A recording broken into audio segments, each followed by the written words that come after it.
A former bank manager convicted of ripping off more than $1 million from customers is now going to federal prison. The Clark County man was sentenced this week for preying on the elderly. Fox 13's Frankie Thompson is in Seattle with the new details. Frankie.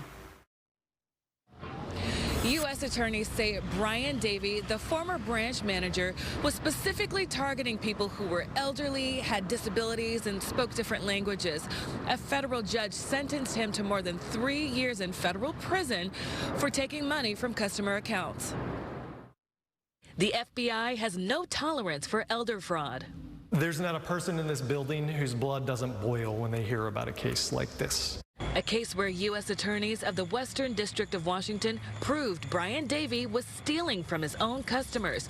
Attorneys say over a 5-year period, Davey, a former Wells Fargo bank manager in Clark County, used unauthorized cash withdrawals, money transfers, and cashier's checks to pocket nearly $1.3 million from elderly customer accounts. A particularly vulnerable portion of our population, and for someone to take advantage of that for their own financial gain is, quite frankly, despicable. Attorneys say they partnered with the FBI, Wells Fargo, and 8 customers victimized by Davey. One woman drained $566,000 from her retirement accounts. It's a crime that Special Agent Ethan Vise says is underreported. If we don't have a report about it, there's nothing we can do about it. So it is critical for people to come forward as quickly as possible as well, because time is of the essence in cases like this before somebody's entire life savings just walks out the door. Specialists with AARP's Fraud Watch Network say there's a reason some victims keep quiet. Don't be embarrassed. Don't be ashamed. Don't feel guilty. How could I fall for that? Talk to that friend, that trusted loved one, and share that with them. You have been victimized. It's not your fault.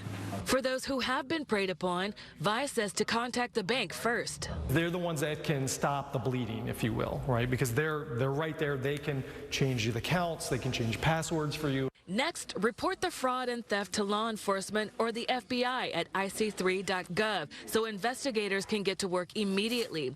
To prevent it from happening to other senior citizens, AARP suggests online banking for all transactions and setting up online access to accounts. We get asked, why would I want to do that? And the answer being, if your identity or your bank account information is stolen, the fraudster can then set up online access pretending to be you and lock you out of your accounts. U.S. attorneys say Wells Fargo partially reimbursed the victims for their losses.